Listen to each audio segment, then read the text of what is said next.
UDF സർക്കാരിൽ പ്രതീക്ഷയർപ്പിച്ച് നെൽ കർഷകർ. പുതിയ സർക്കാർ നെല്ല് സംഭരണത്തിന് മുൻഗണന നൽകണമെന്നാണ് കർഷകരുടെ ആവശ്യം. സംസ്ഥാനത്തെ പലയിടത്തും സംഭരണം പൂർത്തിയാകാതെ നെല്ല് കെട്ടിക്കിടക്കുകയാണ്. വേനൽ മഴ കൂടി ശക്തമായതോടെ കർഷകരുടെ ദുരിതവും ഇരട്ടിയായി.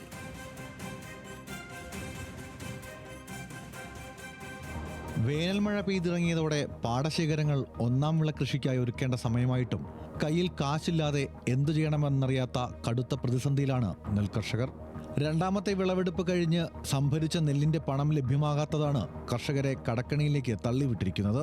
നെല്ല് നൽകി 4 മാസം പിന്നിട്ടിട്ടും അർഹമായ തുക കർഷകരുടെ കൈകളിൽ എത്തിയിട്ടില്ല. വൈകിയാണെങ്കിലും സംഭരിച്ച നെല്ലിന്റെ തുക കിട്ടാത്തതിനാൽ അടുത്ത കൃഷിക്കായി നിലമൊരുക്കാനോ വളം വാങ്ങാനോ കർഷകർക്ക് സാധിക്കുന്നില്ല. ട്രാക്ടർ വാടക നൽകാനും പാട്ടക്കുടിശ്ശിക തീർക്കാനുമെല്ലാം വീണ്ടും പലിശക്കാർക്ക് മുന്നിൽ കൈനീട്ടേണ്ട ഗതികേടിലാണ് കർഷകർ. അധികാരത്തിലെത്തിയ UDF സർക്കാർ തങ്ങളെ സംരക്ഷിക്കുമെന്നാണ് കർഷകരുടെ പ്രതീക്ഷ.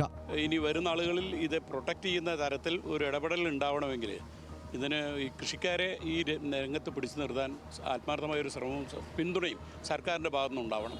അപ്പോൾ അത് ആവശ്യത്തിന് ഒരു ന്യായമായ വില സർക്കാരിൻ്റെ ഭാഗത്തുനിന്ന് കിട്ടി അത് കൃത്യസമയത്ത് സംഭരിക്കുകയും അതുപോലെ തന്നെ സംഭരിച്ച ഉടൻ തന്നെ അവർക്ക് പൈസ ലഭ്യമാക്കുകയെങ്കിലും ചെയ്യുകയാണെങ്കിൽ അടുത്ത വിളവിറക്കാൻ കൃഷിക്കാരന് കഴിയുള്ളൂ. അങ്ങനെ ഒരു സാഹചര്യം നിലനിൽക്കുക. ഇതിപ്പോൾ എപ്പോൾ സംഭരിക്കുമെന്നോ സംഭരിച്ച പണം എപ്പോൾ കിട്ടുമെന്നോ കൃത്യമായിട്ട് പറയാൻ കഴിയാത്തൊരു സാഹചര്യം നിലവിലുണ്ട്. അതിനൊക്കെ ഒരു വ്യക്തതയും കൃത്യതയും വരുത്തണം. നെല്ലിന്റെ സംഭരണ വില നിലവിൽ 30 രൂപയാണ്. എന്നാൽ 35 രൂപ ആക്കുമെന്നാണ് UDFന്റെ വാഗ്ദാനം. നെല്ല് സംഭരണത്തിന് കേന്ദ്ര സർക്കാരിൽ നിന്നും പണം ലഭിക്കുന്നതിന് കാലതാമസം ഉണ്ടാകുന്നുണ്ട്. കേരളത്തിൽ ഉൽപാദന ചെലവ് കൂടുതലാണെന്നും ഉൽപാദന ബോണസ് കേന്ദ്ര സർക്കാർ എടുത്തു കളയരുതെന്നും കർഷകർ ആവശ്യപ്പെടുന്നു. കഴിഞ്ഞ LDF സർക്കാർ സഹകരണ സ്ഥാപനങ്ങൾ വഴി നെല്ല് സംഭരിക്കാൻ പദ്ധതിയിട്ടിരുന്നു. എന്നാൽ പദ്ധതി പാളിയതോടെയാണ് സപ്ലൈകോ പഴയതുപോലെ ചുമതല ഏറ്റെടുത്തത്. ഏത് ബാങ്ക് വഴിയാണ് കർഷകർക്ക് പണം വിതരണം ചെയ്യുക എന്ന കാര്യത്തിൽ ഇപ്പോഴും വ്യക്തതയില്ല. പാലക്കാട്ടെ വിവിധ സ്ഥലങ്ങളിലായി ടൺ കണക്കിന് നെല്ലാണ് മാസങ്ങളായി കെട്ടിക്കിടക്കുന്നത്. ഇപ്രാവശ്യം നെല്ല് സംഭരിക്കുന്നതിൽ തന്നെ വളരെയേറെ വൈകിയിട്ടുണ്ട്.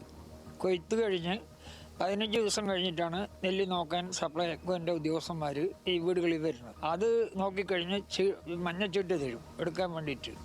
നെല്ലിൻ്റെ അളവ് ഇത്രയാണെന്ന് കുറിക്കാൻ വേണ്ടി ചീട്ട് അത് തന്നിട്ട് 45 ദിവസം വിലയായി.